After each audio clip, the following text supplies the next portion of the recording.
I think it's important for most portrait photographers to understand how flash photography works. Even if you prefer to use natural light, there are going to be times when you need to work with flash.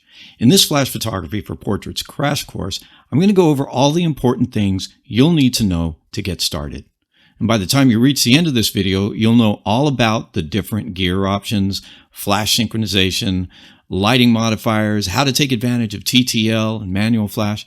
You'll learn about exposure settings, portrait lighting patterns, and we'll cover key lighting, fill lighting, and multi-light setups. There's a lot to learn, but stick with it all the way through, and you'll really be ready to take on flash portraits like a pro. We'll talk about the gear you'll need, but what might be most important right now is to have a camera that has a standard flash hot shoe and is capable of manual exposure settings. Most decent semi-pro cameras will have everything you need in terms of features. You'll also need at least one flash and a flash trigger, but we'll get to that as we progress through the video. Some of the topics like TTL I'll mention early in the video, and then we'll go into more detail on those topics later on. Also, don't forget to check out the links in the description for my free photography guide downloads and other resources that will help you quickly grow your photography skills. Okay, let's get right to it. For the purposes of this course, and for most portraiture, there are two types of flash that we're going to be concerned with: shoe mount or speedlight flash units and larger flash units and strobes. Shoe mount units, otherwise known as speedlights, are small flash units that are designed to fit on a flash accessory shoe or on the hot shoe of your camera. Now, these shoe mount flash units are widely used and widely available. They're available as budget-priced third-party flashes, and of course you can purchase the premium-priced versions too. Even though these are relatively small and don't look like, big, serious studio strobes, they're still used by photographers at all levels, even professionals. Larger flash units would be the type that don't fit onto the hot shoe of the camera, and depending on the unit, they emit more light than regular speedlights, as do studio strobes. All of these, of course, come in different sizes and are capable of varying degrees of light output. Now let's go ahead and start with shoe mount or speedlight flash units. And these are basically the types of flash units that are made to fit on top of the camera. They're light and compact. They're not as powerful as larger studio strobes, but they're still very capable for portraiture. Also, most of these operate on standard AA batteries, usually 4 batteries at a time. You'll get at least a couple hundred shots out of a good set of batteries. Now, I usually like to use rechargeable batteries because they seem to last a little longer, and over time, they can save you a lot of money on battery purchases. These smaller flash units will generally give you a pretty good recycle time for flash. And by recycle time, I mean the time it takes between flashes for the flash to recharge and be ready to fire fully for the next shot. Like I said before, these can be mounted directly to a camera's hot shoe. Many have flash heads that tilt and rotate, which can be very useful, especially if you're using your flash attached directly to your camera's hot shoe. Because if you're using a flash in that configuration, you don't always want to hit your subject directly with that flash from the camera position. That's generally an unflattering look. But with the tilt and rotate feature, you can turn the flash head away from your subject and maybe, direct the light at a wall to one side of the subject, or even point the flash head behind you to get it to bounce off the wall and ceiling directly behind you so that the light can effectively become larger and more diffuse. That'll give you potentially softer light because the light's going to be bouncing around the room, coming back towards the subject from several different angles.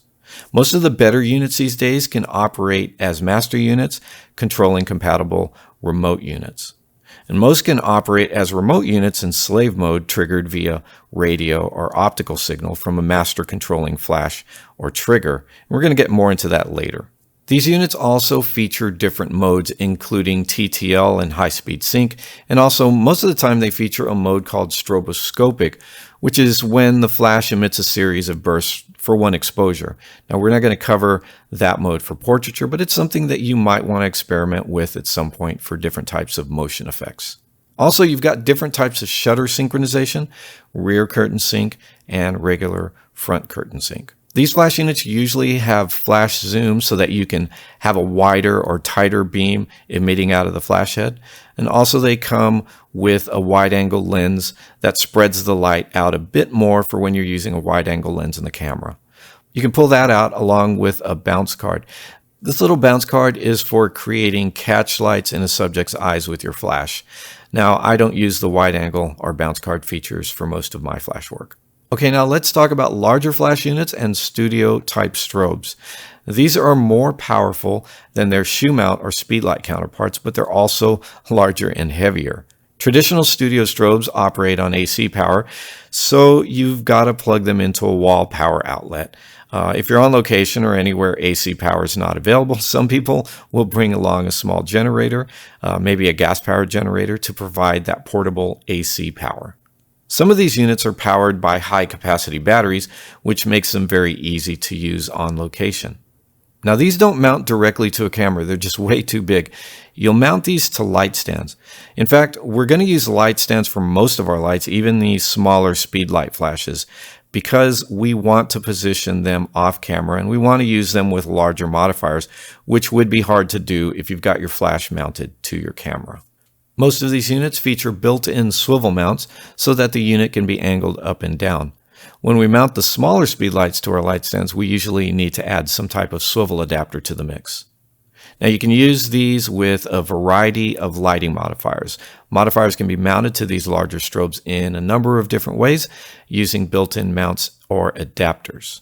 Many larger strobes now have TTL, high-speed sync, as well as manual controls, and even the stroboscopic features that we were talking about earlier. So a lot of them have the same smart features that are built into the dedicated speedlights. As you might expect, these can be operated and triggered as remote or slave units, but you'll need some type of master control or an optical or radio trigger to get them to sync to the camera. Flash is a really good light source for portraiture, but it's got an extremely short duration compared to natural and other types of constant light. A burst of flash only lasts for hundredths or thousandths of a second, so we have to have some way to make sure that that burst of flash happens during our exposure, right as you click the shutter. We call this flash synchronization or flash sync.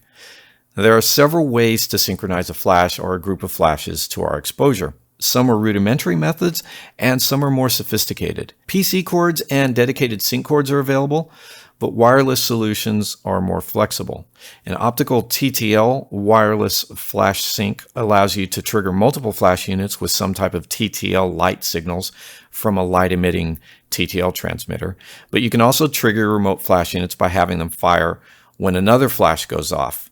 In this case, no TTL information is transmitted, but you can still these can still be very useful for manual flash. And there is radio flash triggering, which can also transmit manual or TTL signals to your remote flashes. All right, so let's talk about each of these in more detail. We'll start with PC cords. Now, obviously, these are not a wireless solution because a physical cable has to be connected to both the flash and the camera, and you have to have some way to connect that cord. Now, some cameras and flashes don't even have PC cable terminals to connect a cable to. In that case, in order to use a PC cable, you'll need some kind of adapter for the camera, the flash, or both. PC cords come in both standard and locking type. The locking type offers a little more security so that the cord won't just fall out or be pulled out. But the terminals on the flash and camera also need to be the locking type for that even to work. So can you sync more than one flash at a time with a PC cable? Not really. But if you set up your other remote flashes to fire with some type of optical sync, you can. In general, though, I'd say if you can avoid clumsy cables and adapters and limitations of the PC cord, then don't bother with this type of flash triggering. It's also got a reputation for not being very reliable because these PC connectors kind of wear out over time. Dedicated sync cords like this TTL compatible one offer the advantage of real TTL connectivity between your camera and flash. But it's still not wireless, and you've got a very short cord to work with. You can daisy chain multiple cords together, but that can get kind of awkward and expensive. And the flash and the cord and the camera, they all have to be compatible for any of this to work. Can you sync multiple lights with a cord like this? No, but like with a PC cord option, you can set up your other lights to trigger off of the light signals from the connected flash. Potentially, because this type of cord is TTL compatible, you can even transmit master TTL signals to the remote flashes with it, depending on your setup. But I think the best uses for cords like this are for handheld flash, or for use on a flash bracket. I personally would not recommend these for portrait setups. Okay, now let's get serious. If you want to do flash portraiture in a multi-light setup and you want to do it right, you should go wireless. When we talk about syncing your flash optically, we mean we're sending the trigger signals to fire your remote flash units with some type of light transmission. This can either be done with a flash or with some other light transmitted from your master unit to your remote units. One way to do this is to use your system's optical TTL features to trigger your remote flash units. This is definitely going to give you wireless transmission, which is really great because it frees you from physical cords. The only downside is the limitations of optical transmission. And what I mean by that is that optical transmission requires a line of sight from the controller or master unit to the remote flash. And I have to say that sometimes this type of setup is not reliable in bright outdoor conditions or where you've got too much distance between your master unit and the receiving flash. But in small and medium-sized indoor setups, you shouldn't have much of a problem with optical TTL triggering. Because you're using TTL signals, TTL is supported, but you have to be using compatible gear. So the flash units, camera, and master transmitter, these all have to be compatible with each other for a 100% TTL setup. Your TTL master unit is mounted to your camera's hot shoe, and that master unit can be a dedicated TTL optical trigger, which doesn't have a flash head connected to it, or it can be a TTL compatible flash with a built-in TTL optical trigger. If you have a speedlight that can serve as a master, you can just place that flash in the correct mode to control the remote units in your setup. Also, some cameras have a built-in pop-up flash that can transmit TTL signals to control remote flash units. You can definitely sync multiple lights, often in multiple groups, which allows you to have different settings for different lights in your setup in TTL mode. Now, just because you're using the system's TTL transmission doesn't mean you're limited to just TTL flash. You can switch your flash to manual mode if you like. In this case, you can use TTL to simply sync the flashes while your manual settings determine the actual flash power output of the individual flash units. Of course, if you want to use manual flash, you can trigger your remote flash units optically without any TTL gear. This still gives you the advantage of wireless, but you won't be able to use the automatic flash output control of TTL. Some would argue that manual flash control is going to give you superior and more consistent results over TTL anyway. Okay, obviously, optical sync requires flash detection by each remote unit. And what that means is that the remote units need to see when at least one of the other flash units fires. You can purchase an external electric eye optical slave attachment that connects to a flash, and this is going to pick up when another flash fires, and then it instantaneously sends a sync signal to that flash that it's connected to so that it fires too. But that's kind of an outmoded solution because these days most modern flash units have built-in versions of this type of sync. These are usually identified on flash units as S1 and S2 modes. Now, S1 mode triggers the flash as soon as it detects another flash is fired. S2 mode triggers on the second flash it detects. And the reason it does this is if you're using your camera's built-in flash or an onboard flash that's doing a pre-flash, you don't want your remote flash units firing during that pre-flash phase. You don't want them triggered by that pre-flash. So you want them to fire during the actual flash phase when the actual exposure is happening. So S2 mode on your remote flash ignores the pre-flash from your camera's position and it just fires off during the second real flash. Again, if you're not using TTL, you can just use S1 mode and keep things simple. And yes, you can sync multiple lights this way. All remote units are just set to the proper sync mode, and you can set their individual power outputs manually so that that gives you total and precise control of the lights in your setup. Okay, probably the best solution for flash sync in most situations is radio triggering.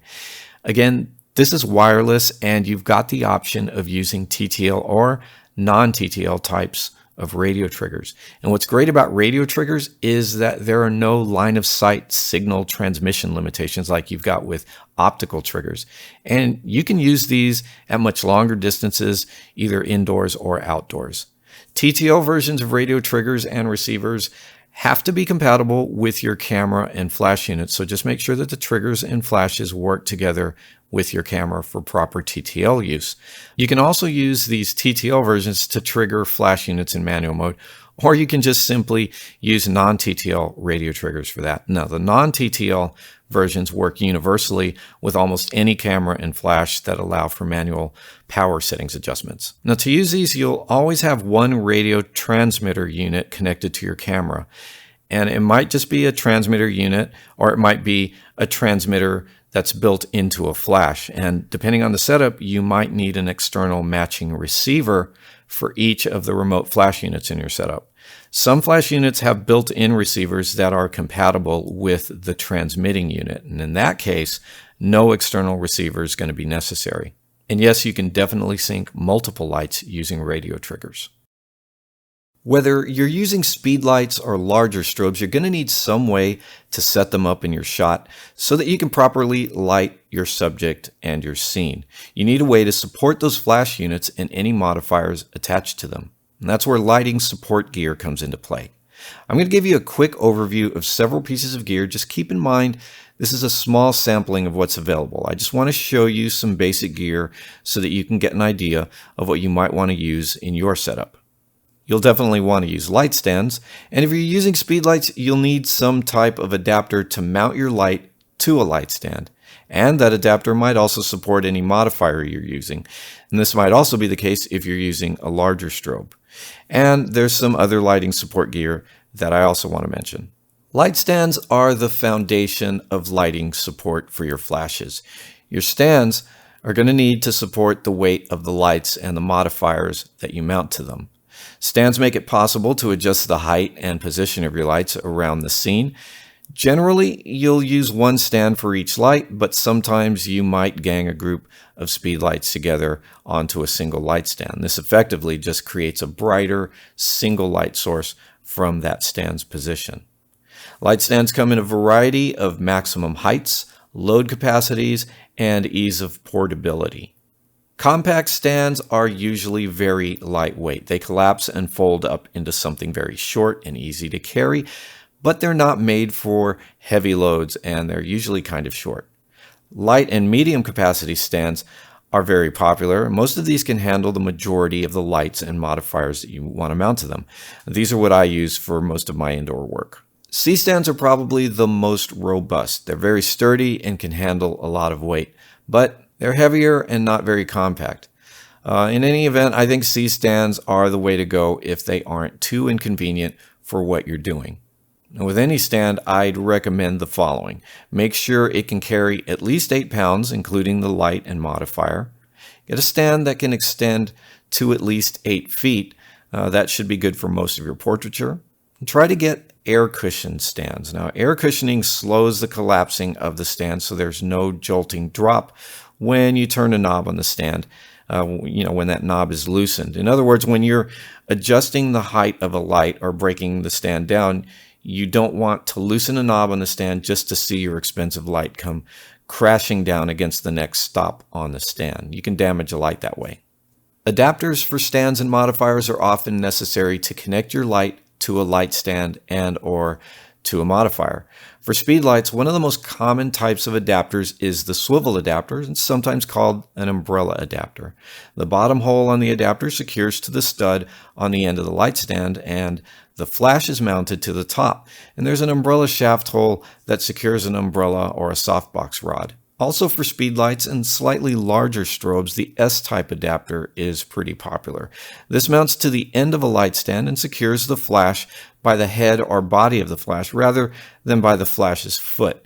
It also has a rod holder, but this S-type is a Bowens style mount. So if you want to use a modifier that connects via a Bowens mount, this is going to work. Over on the right, you can see that our larger strobe is connecting directly to a modifier with a Bowens mount. And that's because the front of the light has been fitted with that type of connector. Because this strobe has a built-in swivel mount, it doesn't require a separate mounting adapter between it and the light stand. Other support gear includes things like sandbags and counterbalance weights. You'll use sandbags if you want to give your light stands a little extra weight on the legs to keep them from tipping over, if you're using top-heavy modifiers and accessories. And you can use either sandbags or metal counterbalance weights on things like boom arms. Boom arms extend a light and modifier out, and often these need something on the other end of the bar to balance the weight so everything doesn't just tip over. That weight, because it helps balance the load, can also make it easier to adjust the position of the boom arm. There are also stands that support reflectors and flags. You might also find clips and clamps and grip heads useful for holding things, including background setups. And casters and wheelbases are also available, and these can be placed on some light stands to make them easier to reposition and move around the room. And I might as well just throw in gaffer tape. This is a very handy all-around way to temporarily secure pieces of gear together. I use it for everything, including securing seamless background paper to the floor if I'm extending it out from the background stand. There are so many different and handy accessories out there. You're going to discover a few things that solve common problems that you encounter, and those things will just become part of your lighting setup. By themselves, flash units can pump out a very powerful burst of light, but that light is emitted, at least initially, from a relatively small light source. On a speedlight, for example, the area on the flash that emits that light is only about the size of a business card. Small lights pointed directly at your portrait subject are going to produce a harsh, sometimes unflattering look. We use lighting modifiers to turn those small light sources into larger light sources. Lighting modifiers actually have many different uses. They can help you shape, diffuse, direct, block, and color the light coming out of your flash. We're going to talk a little about umbrellas and softboxes, and I'll just give you an initial overview of other types of modifiers like scrims, snoots, grids, barn doors, flags, and gels. Let's start with umbrellas. And these are extremely useful and very popular types of modifiers used in portraiture. There are generally two types of umbrella modifiers. The first one is the reflector type. With this type, the open or bottom side of the umbrella is directed toward the subject. The flash is pointed into the umbrella, and the light it produces reflects from inside the umbrella back out toward the subject. The reflecting material inside the umbrella can come in white, silver, or gold, and even sometimes blue for effects or color correcting purposes. The other type of umbrella is the shoot-through umbrella, and these are made of translucent material. With these, the top side of the umbrella is directed toward the subject. The flash is placed in the same orientation where it points into the umbrella, but the whole thing is turned around. This way, light shines through the translucent white material to illuminate your subject. Both types of umbrellas are designed to create a larger light source. Umbrellas are easy to set up and collapse, which makes them very compact. They're relatively inexpensive and available in a wide variety of sizes. But you don't want to use umbrellas in windy conditions, especially without help or some dependable way to secure them. Even a slight breeze can catch an umbrella like a sail and tip your entire light stand over, potentially damaging your equipment. Another very popular solution for modifying your lights for portraiture? Softboxes. You might think of a softbox like a shoot-through umbrella, but all the light is directed through the front panel. Light isn't allowed to escape out the back. Also, a softbox usually gives you a flat light source, which results in more even illumination than the curved surface of an umbrella, especially, a shoot-through umbrella. Just like most modifiers, you have a lot of choices. Softboxes are available in a variety of sizes, shapes, and styles. Useful sizes range from 2x2 up to room size or even larger. They can come in square, rectangle, octagonal, that's 8 sides, or rounder shapes like 16-sided versions. You can get shallow, which is a so-called beauty dish style, all the way to deeper, longer softboxes, which are marketed as parabolic styles. Another useful type of softbox is the strip light, which is a long rectangle shape. Most softboxes can be further modified with a grid. These flexible grids are often called egg crate grids, and they help narrow the light as you direct it toward your subject. Unlike umbrellas, which are very easy to open and close, some softboxes can be a little frustrating to set up or break down. Sometimes it's just easier to set one up and leave it that way instead of breaking it down after each shoot. If you shoot on location a lot, then you might not have that choice. Of course, some softboxes are almost as easy to set up and collapse as umbrellas are because of their design. It just depends on what you're using. Just like with umbrellas or any larger modifiers, I suggest you be careful using these outdoors if it's windy. Okay, here's a quick rundown of other types of modifiers. Scrims are anything with a translucent material that helps diffuse light or lower a light's intensity. A scrim can be used with any type of light. I sometimes use one to help tame direct sunlight. Snoots are attached to lights to narrow the beam of light. Grids do the same. They help control the width of the beam. Now, the grids made for softboxes are really large and can cover the entire front panel of the softbox, but smaller grids can be attached more directly to the front of your lights, and these are often made of metal and they narrow the beam by specific amounts. For example, a 20-degree grid creates a narrow beam, whereas a 60-degree grid creates a wider beam. Barn doors is a set of 4 hinged flags that help shape the beam of light coming from a light source. And what's a flag? A flag is a flat panel that helps block light from doing things like spilling onto the background or onto your subject or flaring into the camera. Gels are another important type of modifier, and these are made of colored transparent material. Gels are used to create color effects or do color correction. Now, some gels are not really made to change the color of the light. They're used to reduce the amount of light. Neutral density gels, and you can call them ND gels for short, these are used to reduce the intensity of a light.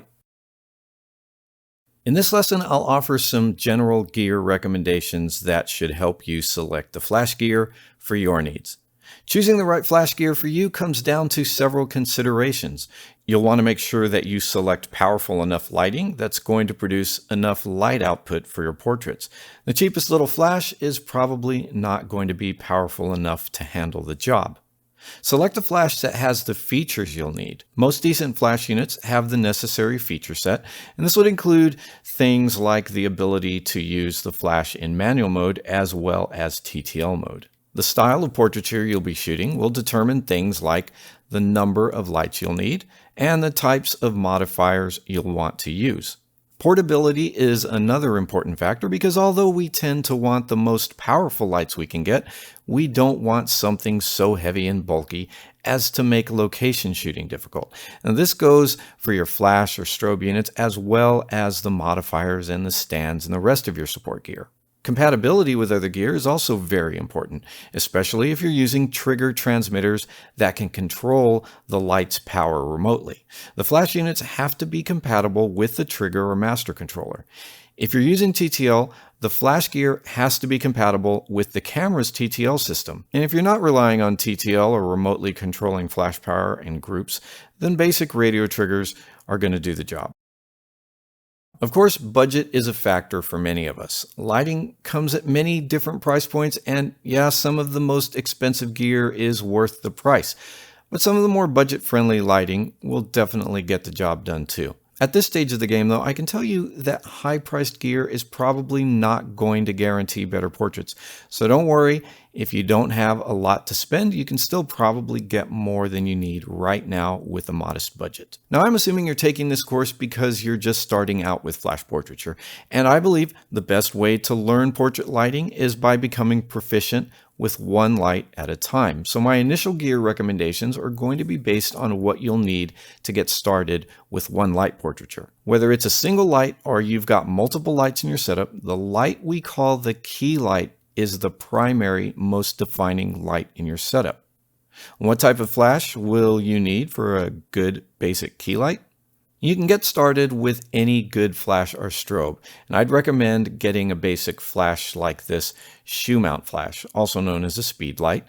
A nice portable strobe like this will also work, but you can only use these off camera, whereas the speed light can be used off camera, or you can do on camera flash if necessary. Make sure that you use a flash with good power output, something strong enough to work with the modifier, because modifiers reduce the amount of light. How can you make sure that your flash has enough power? Well, flash manufacturers use something called a guide number, or GN number, to help you compare the power between flash units. But the way they use that number isn't always consistent or easy to understand. So I recommend that you just do some research, look at reviews, and pick up a flash that has a good reputation for power output and other features. Get a flash with the option for full manual control of the output. And yes, I'd recommend that you get a flash with TTL capability. It should also give you full manual control over flash power. This one adjusts from full power to 1/128th power in 1/3 increments, and that's pretty common. Like I said before, having the option of TTL is good. So the flash should have TTL compatibility with your camera, and this includes both the flash and the trigger, which is the flash controller. Matching this flash with your camera's TTL compatibilities works like this. Now, this particular flash comes in several manufacturer-specific models, and I can use this Sony version directly on the hot shoe of my Sony camera. More importantly, the flash controller has to be compatible with the camera. This controller will translate the Sony TTL signals to the matching remote flash. So in this case, any flash compatible with this trigger will work properly as long as the trigger is compatible with the camera. Now, don't get too hung up on the technicalities of this right now. Just make sure you get a flash trigger and flash that are compatible with each other and your camera. Alternatively, if you know that you'll never want to use TTL features for automatic flash output control, you can use simple manual-only flashes or strobes. They work just as well, and you'll only need a basic non-TTL flash trigger. None of this gear is going to have to be specifically compatible with your camera system. Again, the only thing you'll be missing is the TTL feature set. If you're going to use something like simple studio strobes like Alien Bees, a basic non-TTL trigger is fine. Make sure you select a convenient size for your needs. Like I said previously, you can get a larger strobe, and I definitely recommend that if you can use it. This strobe has a lot more power than a standard flash, but these are heavier, bulkier, and more expensive. But both of these have the same basic functionality. Either type will work fine for indoor portraiture and many types of outdoor portraiture. I recommend purchasing flash units which are compatible with your camera's TTL system.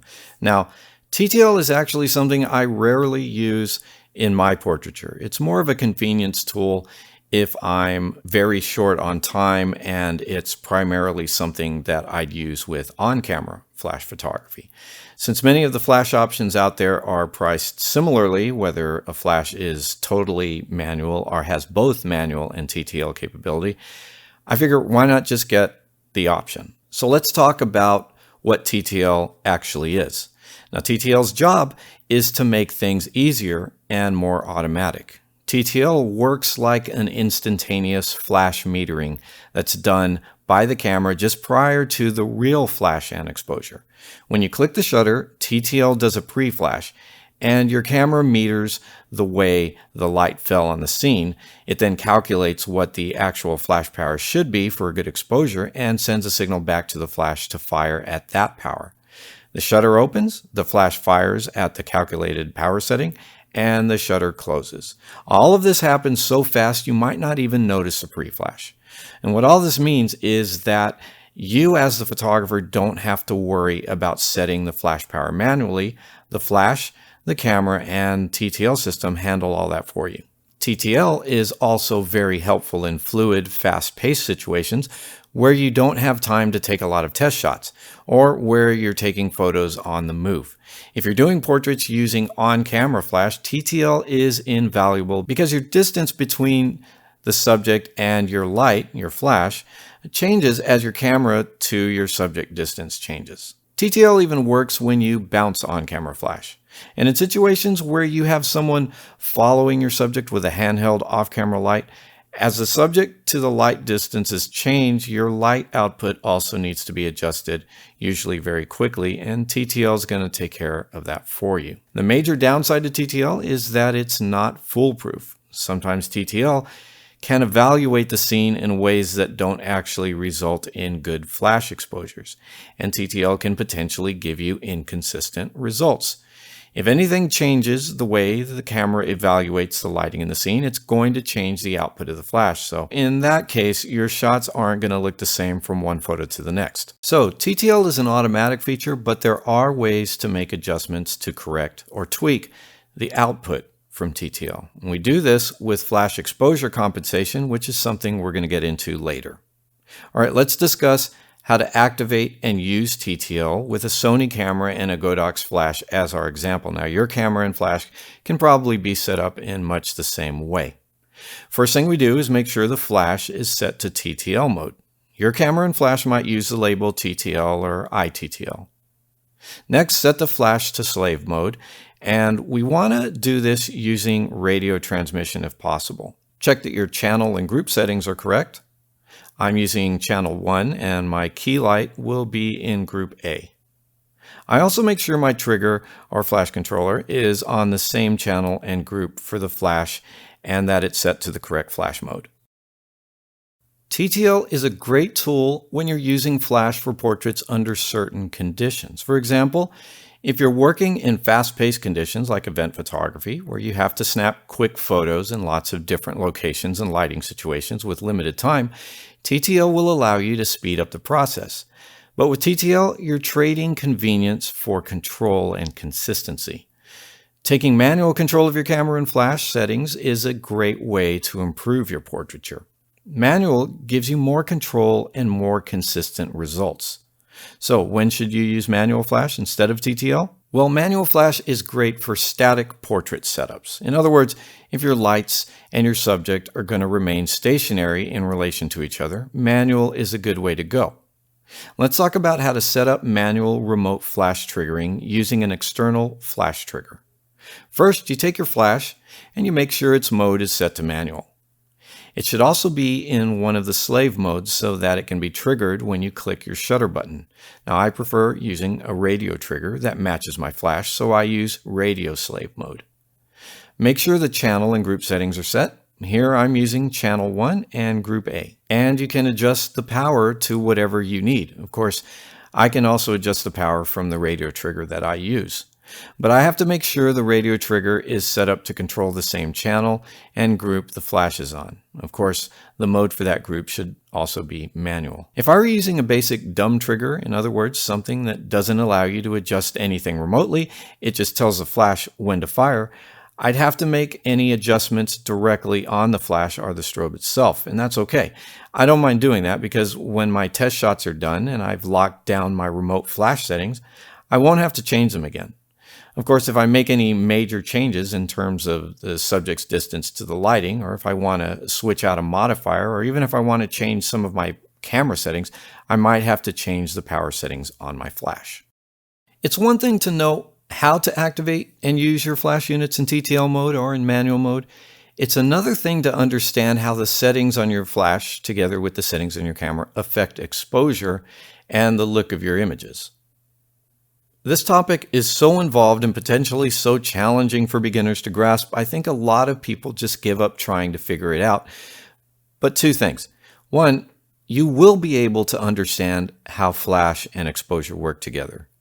And two, it's necessary to understand this topic if you want to become proficient at flash exposure. Sure, you can avoid learning these important concepts and use TTL most of the time, but there are going to be times when you're faced with a situation where TTL isn't available or reliable or just isn't appropriate for the thing that you're trying to do. In those cases, you'll really wish you understood how to take full control of your flash and camera to create good pictures.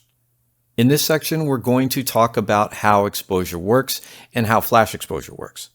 As a way of making sure that you don't become discouraged, I don't want you to give up. Let me just say, these concepts aren't something that you learn in one sitting.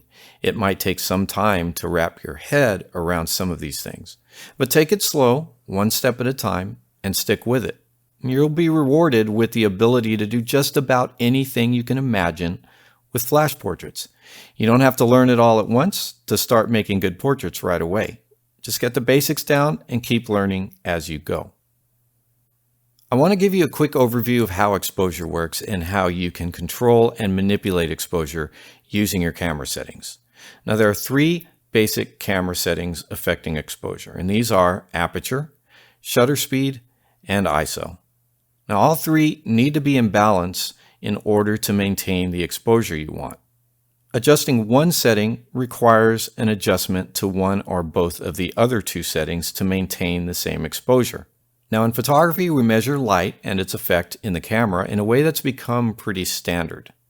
Adjustments to our settings correlate to increments called stops. So if you change a setting and you adjust it by one stop, this either doubles or halves the amount of light or its effect on the sensor. If you make an adjustment that lowers a setting by one stop, this is going to require an increase in one or both of the other settings to make up for it. Now for people who don't want to learn how exposure works or they'd like a little help from the camera, there's good news. Your camera can automatically manage these exposure settings for you. These automatic modes are available on most cameras. You've got full automatic, which is much like point and shoot. The camera determines all the settings for you. You have program, which is also creative or scenes modes. The camera makes most decisions for you in this mode, but you can adjust exposure or shutter speed up or down, and the camera will balance the other settings to maintain the same exposure. Aperture priority, this is where you determine the f-stop and you let the camera determine shutter speed. Shutter priority is where you determine shutter speed and let the camera determine the f-stop. And there's also manual exposure mode, which puts you in total control of exposure settings. In this case, the camera doesn't help you by automatically adjusting settings for you. And I just thought I would throw this in because although this isn't an automatic exposure mode, it's something that you're going to be using. Let's talk about exposure compensation. This is a way to override your camera's automatic exposure settings decisions. So the exposure compensation adjustment can be handy with something like P mode or aperture priority or shutter priority modes. Exposure compensation helps tweak the exposure of ambient or any constant light in your scene. So taking flash out of the equation, if you take a photo and notice the scene or your subject is coming out a little too dark, you dial up the exposure compensation to lighten things up. If the scene or subject look too bright, dial down the exposure compensation to darken things. Now your camera's automatic metering is still in effect, but exposure compensation allows you to bump things up or down if you need to. Make sure to check your camera's manual if you don't know how to access your exposure compensation control. Note that the exposure compensation control is generally not related to the flash portion of the exposure. Here, we're just talking about ambient light or constant light exposure in the scene. All right, we've talked about regular exposure. So now let's get into flash exposure, which is the result of camera exposure settings combined with flash illumination. Of course, flash is just another source of light for your scene. All three basic camera settings, aperture, shutter speed, and ISO, affect the exposure of ambient constant light in a scene. The camera's basic exposure settings are always in play. Think of it this way. Even if you're using flash, the camera's basic exposure settings affect how any light in your scene is recorded. However, only two of those settings, aperture and ISO, affect the exposure of flash illuminated parts of the scene. In a second, we'll talk about why that's the case. All right, remember how I said in photography, light is measured in stops? Well, your flash power setting can add or subtract light to parts of the scene, and we quantify the amount of flash-produced light in stops, just like we do with constant light. So when we talk about flash exposure, we can say flash exposure is often controlled with flash power, or the amount of light the flash is adding to the scene. Flash power output can be controlled either manually, where you set a specific power setting, or via TTL, where an unknown power setting is determined automatically. Let's talk about how flash actually works and how it's different from the ambient or constant light in a scene. Well, one, flash is usually a more powerful and intense light than other light in your scene. And two, the light the flash produces is a very quick burst of light, so quick that it usually only lasts for a fraction of the time that the camera shutter is open during exposure. The flash only illuminates the subject for a tiny moment, even as your camera continues to record the picture. The shutter opens, the camera begins taking the photo, and shortly after that, the flash fires for a few milliseconds and then stops. But the camera is still taking the photo until the shutter finally closes. Think about this. When you click the shutter, the camera starts recording the scene and any constant light in the scene. If during that exposure a flash goes off and lights up part of the scene, the camera will record that light too. So it's kind of like there are two different exposures happening at the same time when the shutter's open. There's the constant light exposure and there's the flash exposure. And during exposure, in other words, during the time the shutter's open, the camera is really just recording any light bright enough to record. Remember how in automatic exposure modes, you can override the camera's exposure settings with the exposure compensation feature? If you're using TTL for flash, which is an automatic flash output control, you might find that the flash and camera aren't calculating the right amount of flash for the scene, at least to your liking. Fortunately, just like with regular exposure compensation for ambient light, there is a way to override flash settings determined by TTL. You can do this with something called flash exposure compensation. Flash exposure compensation is a setting that helps you tweak the flash output in TTL. You can dial the power up or down when using the flash in TTL mode. If you're using your flash in manual mode, you don't have to deal with flash exposure compensation because you're controlling the flash precisely with specific power adjustments. There's no need to make relative adjustments. So flash exposure compensation is not used in manual flash mode. Controlling flash output with TTL is pretty easy. If your subject looks too dark, dial up the flash power with flash exposure compensation. If your subject looks too bright, dial down the flash power with flash exposure compensation. Controlling flash output with manual settings isn't that much harder, but it requires either using a flash meter or simply just taking test shots because you don't have TTL helping you. Remember that flash exposure compensation is not related to and doesn't really affect the look of ambient and constant light in the exposure. Here are some things to keep in mind when thinking about settings for flash exposure. Think of your flash exposure on your subject as separate from ambient light exposure. Sometimes this means you'll adjust your settings to get the background light just the way you want it. Then you'll dial in flash power on your subject to your liking. For settings, ISO should be as low as is practical to minimize noise. Shutter speed should be set to the highest normal sync speed, and on your camera that might be something like 1/250th of a second. Use a slower shutter speed if you want to record more ambient light. A slower shutter speed won't really affect the flash exposure. Aperture is a creative choice, but I generally suggest not going past f11. Like I often shoot between f4 and f8. As for flash power, you want to dial in enough light to illuminate the subject for the desired exposure. If you're using manual flash, manual is going to give you full control over this. If you're using TTL, TTL is going to determine your power setting. And in that case, you can use flash exposure compensation to adjust the flash output if you need to. As an example of settings to use, here are some that I often start with. My ISO is usually set to 100. Shutter speed is at flash sync speed of 1/250th of a second, and aperture is f4. And I use manual flash with an umbrella or softbox and usually start at 1/8 power on that flash if I'm using a regular speed light.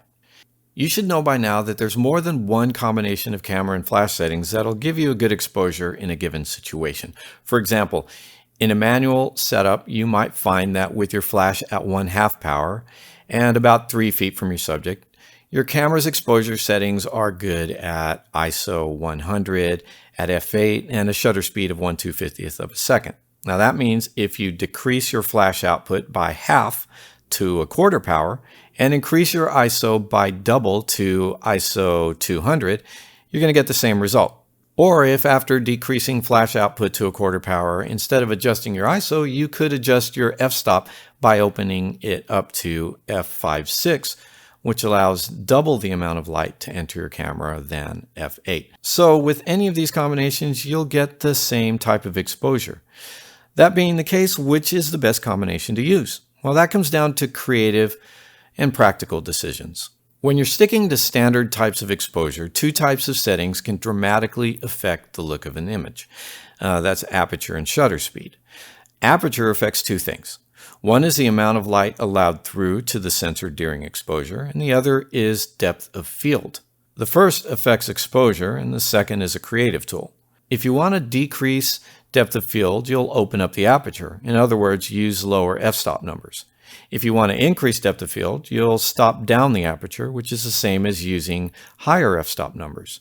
In other words, if you want to get a shallow depth of field effect, let's say that you want a tight focus on your subject's eyes, but you want focus to drop off farther back toward the ears and hair, you'd use a wide aperture setting of something like f2.8 or wider. That choice of f-stop is going to affect your decisions on ISO and flash power. When you use a wider aperture, you'll usually need to use lower ISOs and lower flash power settings. If, however, you want a sharp focus covering your entire subject, maybe even the background, you'd use a smaller aperture of, say, f11 or even f16. But that smaller aperture cuts down on the amount of light coming into the camera during the exposure. So you'll need to add more power to your flash, and you'll possibly need to boost your ISO. To reiterate, with manual flash and camera settings, if you make an adjustment to your aperture, in other words, change your f-stop, you'll have to change one or more of the following to put the exposure back into balance. You'll either have to adjust your flash power or your ISO or both.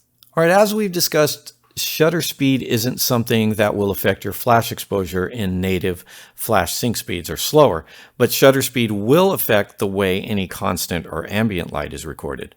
So shutter speed affects two things. One, the amount of time that ambient or constant light is allowed through to the sensor, because shutter speed determines the actual duration of exposure. And two, the potential to record more ambient or constant light and any movement, motion, or camera shake. With a flash portrait, if you want to add more ambient light to the picture, you can use a slower shutter speed. And this isn't going to affect the flash exposure. However, additional ambient light might be recorded on your subject. Let's say you're shooting a portrait in a room with warm lighting present in the background. At your camera's regular flash sync speed, you might notice a lamp in the background just doesn't appear to be on, or it just doesn't look bright enough. Now, if you slow your shutter speed down to say something like 1/40th of a second, for example, you might notice the light from the lamp is now showing up. So making adjustments to shutter speed is a good way to control how much of the ambient light shows up in your flash portraits.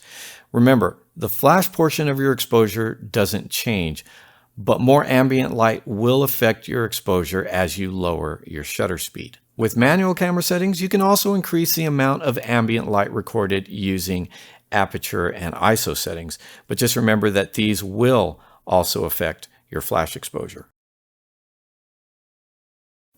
When setting up our portrait lighting, one of the first things we need to address is the key light. The key light's the most predominant defining light in your setup. And in the case of one light portraiture, you'll only have the key light to deal with. Generally speaking, any other light you add to your portrait setup is going to play a supporting role.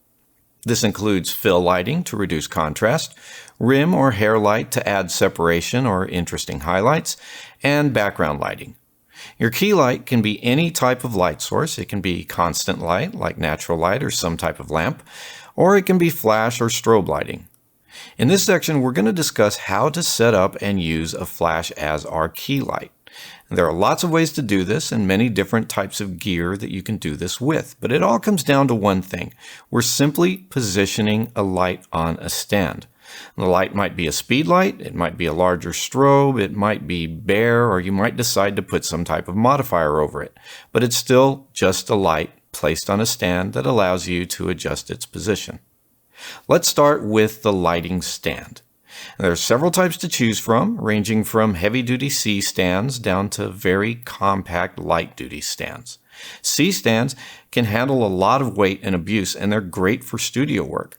Small compact stands are good for run-and-gun portraits when you need to keep your gear small and you're not working with heavy lights and modifiers. The middle-of-the-road stands are what I usually use. These are generally a good compromise between the heavy-duty and super compact types. Good ones can handle a strobe and small or medium-sized modifier, and they're light and easy to carry. When you're looking for a light stand, make sure to check the specs because you'll want to know that it can exceed the normal height and weight requirements that you have. My recommendations: it should have a load capacity of at least 8 pounds, a maximum height of at least 8 feet, and it should be air cushioned, which slows the collapsing of the stand to help prevent damage to your light if, an adjusting knob is loosened at the wrong time. The top of your light stand should have a stud for securing the load, which will usually consist of some type of swivel, a light, and a modifier. If you're using something larger than a speed light, it'll probably have a swivel already built into the unit, so you can just slip it onto the light stand like this, and tighten to secure it to the stud. This unit features a Bowens type mount, which allows me to attach this softbox, which has a Bowens type speed ring. This is a very popular type of mount, but there are others. I can also attach a standard shoot-through umbrella, or any type of modifier that I choose. If you're using a smaller, compact strobe or a speed light, you'll probably need a separate adapter to not only mount it to the light stand, but to give it the ability to take on a lighting modifier. And this adapter should also provide swivel functionality. Two types of popular adapters are the standard umbrella swivel bracket and the S-type bracket. The umbrella swivel bracket looks like this. The top part will have a hole for the umbrella shaft, and you'll secure the bottom part to the light stand like this. The hole for the umbrella shaft is angled for better alignment between the flash and umbrella, and you'll know if the umbrella shaft is inserted into the adapter in the correct way when the swivel's main adjustment knob or lever is on the right-hand side if you're facing the umbrella. And by the way, make sure to use a well-built metal umbrella adapter that won't slip under heavier loads. Some of the cheaper quality ones wear out pretty quick. Your flash is mounted to the top of the bracket with a cold shoe. Some brackets have these built in, but if you need to attach one yourself, you can use a cold shoe like this. Attach a stud to it. This is a 3/8 inch thread, which is pretty common. And secure the stud into the bracket like this. Secure the speed light to the cold shoe so that the light is directed toward the umbrella, and you'll adjust the swivel with the adjustment knob or lever. There are also softbox modifiers that can attach to this bracket. These usually have an umbrella shaft that can be inserted into the bracket. Now, if you use one that encloses the flash and bracket inside the softbox, it can be a little less convenient than the type that keeps the flash and bracket on the outside. That's where the other type of bracket, the S-type, might be more useful. The S-type bracket allows you to secure a small flash to your light stand even if the flash doesn't have a standard foot. This bracket also allows you to use modifiers like umbrellas and other types that use Bowens-style connectors. This bracket attaches to the top of your light stand just like the other swivel adapter. Place the flash here and tighten just enough to keep it secure. If you're using an umbrella, just slide the shaft through this hole and tighten the knob to secure it. If you're attaching a modifier like this softbox, just match up and secure the connection. You can see here that the flash and swivel controls stay on the outside of the modifier, keeping them visible and accessible. Your specific setup to this point is dependent on your gear and how you're triggering your flash. For example, if you're using an external radio trigger receiver with your remote flash, you'll have to find a way to secure it to your setup. You might stack it like this. If you're using one that requires a separate adapter, you might set things up more like this. And if you're not using radio triggering, but you're using optical, you'll have to make sure that your setup allows your flash and trigger to communicate with each other, and that usually requires a line of sight, which probably won't work if your flash is hidden inside a modifier. That brings us to modifiers. Now, there are countless styles and designs of lighting modifiers for portraiture, and it can be fun to experiment with different kinds as you gain more experience. If you want to know what the best type of modifier is for portraiture, I have to say it's just like with most things in photography, there's no one right answer. It really comes down to what works for you. At this stage, I think the important thing is for you to understand how to select the types of modifiers you'll want to use based on the looks that you're trying to achieve. And we're talking generally about the quality of light that you want for your subject's main lighting. Do you want hard, contrasty light or soft light? Hard light's easy to create because you can do it without a modifier. Just use bare flash. This gives you abrupt light to shadow transitions and really brings out the texture in surfaces. So-called soft light is typically more flattering for most subjects because the light to shadow transitions are wider, which softens the look of texture and features. You create softer looking light across your subject by spreading the light around so it covers more area. Every light creates shadows, but with larger light sources near your subject, parts of the light also help fill in some of the shadows the light creates. Modifiers like umbrellas or softboxes help turn the relatively small emission of your flash into what becomes an effectively larger light source. These modifiers diffuse and widen the light. And this is usually a good starting point for portraiture, a somewhat larger and softer light whose position we can control. It's as simple as that. So what modifier to use? Well, either a softbox or a shoot-through umbrella. That's where I'd suggest that you start. Get one that is at least 24 inches wide, but 43 inches to 48 inches is even better. Umbrellas are usually easier to transport, set up, and break down, but softboxes tend to produce more controlled output. But either one is going to make excellent portraits possible with the correct use of technique. On a side note, there are ways to achieve big, broad, soft light without an attached modifier. You can bounce your flash lighting off a light-colored wall so that the wall, in effect, becomes a large reflected light. In the right position, this will give your subject a beautiful, soft key light. But using a dedicated key light with a modifier is going to give you a lot more control. Once your light's set up, you'll want to test your remote flash triggering to verify the connection. With respect to our key light, there are 5 traditional ways to light a face for portraiture. And these are short lighting. This is good for most subjects. It's a classic and flattering lighting pattern. Rembrandt lighting is very classic and somewhat dramatic as a style of lighting. Broad lighting, when you want to make a narrow face look a little fuller. Butterfly lighting, this is a glamorous old Hollywood style of lighting. And split lighting, where half of the face is in light and the other half is in shadow. Now, we're almost always using some variation on one or more of these lighting patterns when we set up our key light, whether we're aware of it or not. In fact, you don't have to consciously attempt a specific technique to create a well-lighted portrait.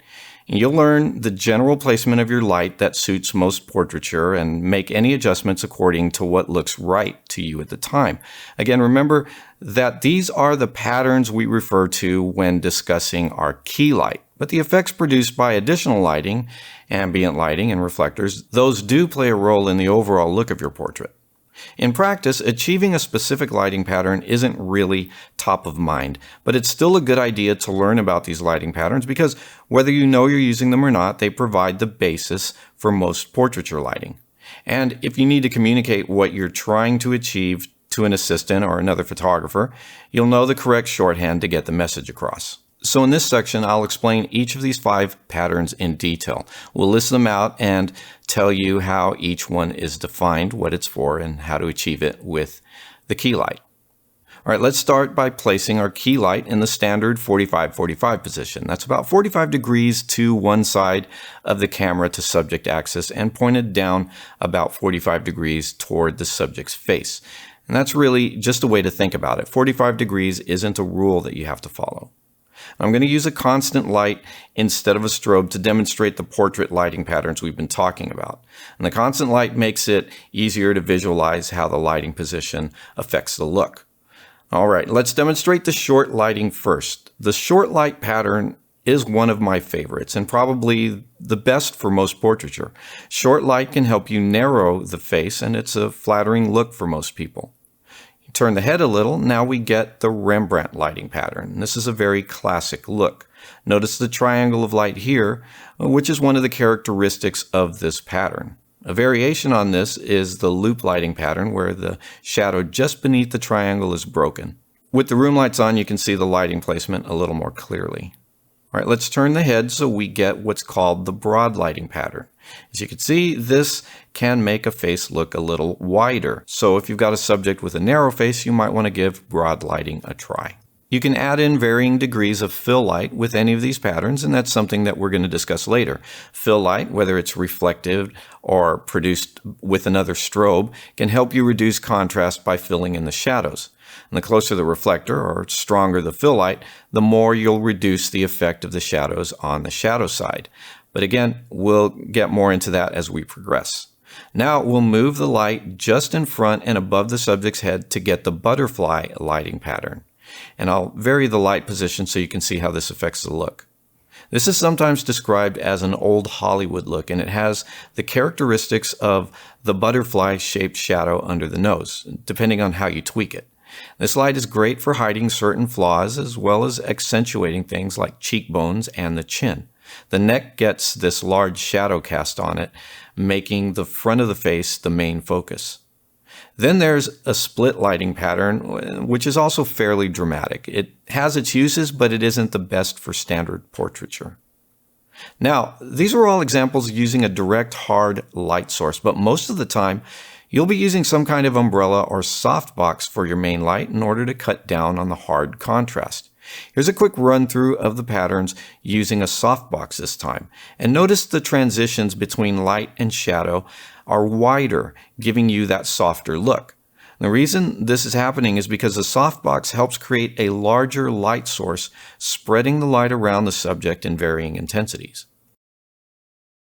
Standardization is a good way to keep the guesswork out of your portrait sessions. It'll help save time and reduce stress and generally improve the quality of your exposures and lighting. You're going to want to establish your initial light position, power settings, and camera settings. Over time, you'll find that you'll default to the same initial placement and settings for a particular flash and modifier. It's a good idea to have a go-to starting point like this because it'll speed up the setup process and reduce the number of test shots before you commence with the actual portrait sitting. Here's an example. Let's say for my key light, I normally use this 36-inch octagonal softbox modifier, including the internal baffle. And I like to place it about 2.5 feet away from my subject in this position. My flash is this AD400. My native flash sync with this camera is 1/250th of a second. And I like to stick to using ISO 100 if I can get away with it. Most of the time, I start with an aperture of f4. If I'm using TTL for flash control, I can let the camera figure out the flash power setting for me. And of course, if the result needs to be tweaked, I can use flash exposure compensation to adjust. If I'm manually controlling the flash output, I'll set the flash power to the same starting point I always use for this setup. And this should put me very close to the results I expect, and I'll make adjustments as necessary. So the next time I'm setting up for a portrait, I'll know this. My camera settings are ISO 100, shutter speed 1/250th of a second, and my aperture is f4. And the flash power is going to be set to 1/16th. With this particular flash and modifier, these are my initial working settings, and I start by placing the key light in the same general position each time. This should give me pretty good results right from the start, and I think you'll agree that's better than starting from scratch each time. Background lighting and exposure is something we'll be concerned with, especially in multiple lighting setups, but it's still important to consider the background and environment in any type of portraiture, including those times when we're using only one flash as our key light. Now, the background can help give the subject of our portrait some context and help tell a story. At the other end of the spectrum, a background can be completely devoid of detail. Another option is to use minimal background information that helps make the image more interesting. Even just using some color or texture can help create a reference point so that your subject won't just appear to be floating in an empty space. The main considerations when including backgrounds in your portraits are distractions. Make sure your background provides just enough but not too much visual detail and information needed to tell the story or highlight the subject. Don't let the background become a distraction. Illumination. The way the background appears in your image is going to depend largely on the lighting it's receiving in the shot. If the lighting is too low, the background might fade off into darkness. If there are bright spots, they might pull the viewer's eye away from the subject. The creative use of background often goes hand in hand with a thoughtful approach to background lighting. In a one-light setup, you can control the way your background is illuminated by managing the distance between your light and the background. Adjusting your shutter speed is also a good way to allow more background and ambient light to show up in your flash portraits. Of course, this is where we get into balanced lighting. Think of lighting the background as a separate issue from lighting the subject, so light them separately, but remember to keep things in balance. Again, this is something you'll think about more when working with multiple lights, but in most environments, you'll be dealing with some other type of lighting, whether it's natural or indoor ambient light. And actually, when we use the term balanced lighting, we're not just referring to light intensity for different parts of the image, but we're often using this term to talk about the different lighting temperatures that might create unwanted color casts in our picture. Finally, for backgrounds, consider focus. Imagine a busy background setting, like a busy workshop environment where the subject is in sharp focus, but so is everything else in the shot. This is another way that the background can become a distracting element. If you adjust your camera settings, and we're specifically talking about f-stop, you can ensure that your subject remains in focus while the background has just the right amount of blur, areas being out of focus. Remember that larger apertures like f2.8 will throw more of the background out of focus, and smaller apertures like f11 or f16 will bring more of the background into focus. This ability to control depth of field is a great creative tool. You've learned that the key light is the most important light in your portrait lighting setup. And this is true in the sense that the key light's role is to create the defining light pattern on your subject's face. All other lights play a supporting role. But that doesn't mean that those other lights aren't important. In this section, we're going to move beyond the one light portrait and explore multi-light setups. We'll look at how fill lighting, hair and rim lighting, background lighting, and double side lighting can affect a portrait. You'll see that as we add more light sources, we can create more sophisticated looks. But we're also introducing more complexity because now we have more than one light to manage, which usually means a few more test shots will have to be taken before a lighting setup is finalized. But the extra time is usually well worth the extra effort. After the key light is set, a fill light is pretty often the next step. The reason for this is because the key light tends to create a simple pattern consisting of strong light on one side of the subject's face and strong shadow on the other. Smaller key lights produce harder contrast, and larger key lights produce softer transitions from light to shadow. Either way, you might want to reduce the effect of the shadows. And you can do this by adding in some illumination on the shadow side of the face opposite the key light. Filling in the shadows is the job of the fill light. Sometimes fill light can be created without any additional lighting gear. If your portrait setup is happening in a small or medium-sized room, some of the light from your key light might bounce around, reflecting off light-colored walls and other surfaces. This light might reflect back onto the subject from different directions, creating, in effect, a fill light situation. Other times, you can use other light sources, including ambient light, to help fill in the shadows created by the key. But if you want total control over your fill light, you can use a dedicated light or reflector. Let's start with a reflector as a solution. A reflector is usually some type of white board or material that can be easily positioned within the lighting setup, usually within a few inches of your subject's face. The reflector's job in this scenario is to bounce some of the light from the key back onto the subject from a different angle. This helps fill in the shadows. Now, I often use a piece of white foam core mounted to a light stand with an A-clamp, or sometimes I use a proper photoreflector. Now, on kind of a side note, lots of times photographers talk about the difference between the amount of light striking the subject from different light sources, and they talk about lighting ratios. When a fill light of any type is being used, a photographer might say they're looking for a 2-to-1 ratio, which means they want the subject's face to get half as much light on one side as the other. Now, ratios are good for communicating specific looks, and these can be measured pretty accurately with light and flash meters. This can also help if you want to reproduce a look in another portrait sitting, or if you find yourself using different gear sometimes. But with a little experience, you can create good lighting ratios without thinking about them too much. For example, if you place your fill reflector about 8 inches from your subject's face opposite the key light, you might like the way that looks. But if you find that it's actually adding too much light to the shadow side and you'd like a little more contrast, you can move the reflector back out to 16 inches and see if that works better for you. If you'd like more control over the fill lighting, you can use an actual second light in your setup. So this will give you a key light and a fill light, a 2-light setup. The advantage of this is that you can use any adjustable flash. It doesn't have to be identical to your key light, and you can use your choice of modifier to help create the look you're going for. Here's an example of a strobe as a key light and a speed light as a fill.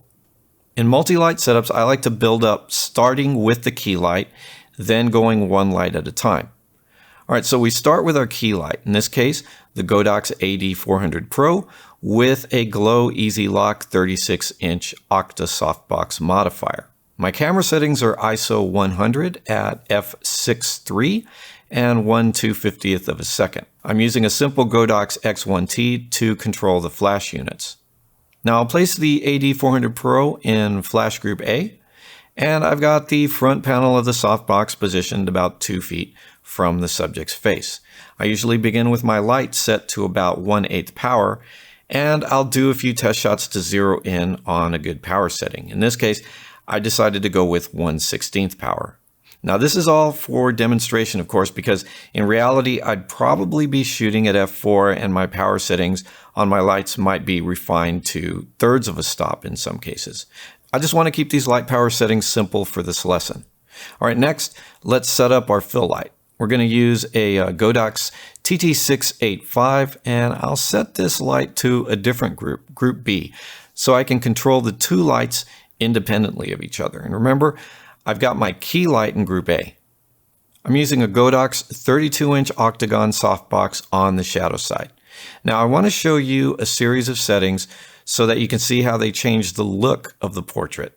So here's 1/64th power, 1/32nd, 1/16th, and 1/8th power. Then we really start going too far with the light by the time we get closer to full power.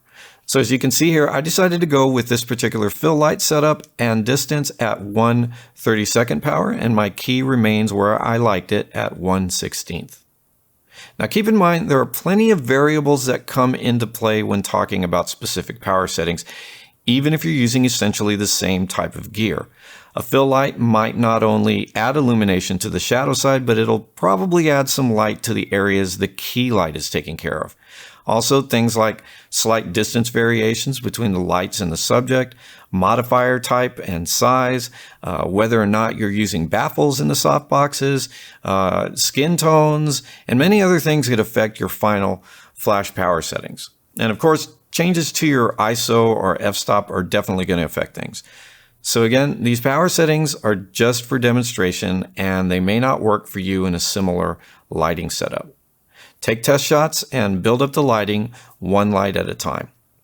Now, if you're working with basic radio triggers, the type that don't control discrete flash groups, then you can just adjust the power at the light source. So you'll go to each individual flash unit and adjust the power there. Again, start with the key light, and when that's exactly where you want it and the power setting works for you, move on to the fill light. Now, use whatever modifiers that you want to use to achieve the looks that you're going for. Here I'm using generic 43-inch shoot-through umbrellas, and here are my results. Now, the image on the left is the key light only at 1/8 power, and on the right I've added the fill light at 1/16th power. And these lights were each maybe about 2.5 feet from the subject. The point of lighting for portraiture is to model and capture a person's likeness. And usually we want to do this in a way that's both flattering and in line with what the person really looks like. They need to be recognizable to some extent. We can accomplish this in any environment using good lighting techniques and by being cognizant of the light, shadows, and the way the subject appears against the background. Of course, there are other things that will affect the look of the person in the portrait. Things like pose, expression, camera angles, lens choices, things like that. But our focus in this course is on the lighting. And now we're going to talk about one of the most prevailing light scenarios in both video and still photography: three-point lighting. Three-point lighting not only looks professional and sophisticated, it also has very practical applications. Keep in mind, each light in a three-point lighting setup has a purpose. You already know that the key light is the foundation. It's the light that really defines the subject, or at least how you want the subject's features to appear in the picture. And you know that a fill light's purpose is to fill in the shadows to some degree and lower the contrast of the lighting pattern. The fill light could be an actual light source, or it could be some type of reflector. Either way, it counts as a second light for this discussion. The third light in a three-point scenario is usually a backlight or a hair light of some sort. And the purpose of this light is to create a highlight or outline around an area of the subject to help visually separate the subject from the background. Even if you can already make out the difference between the subject and background, this highlight tends to pop the subject out visually, making the scene a little more three-dimensional. So here's our third light being used as a hair light. All right, so now let's talk about how all of this comes together.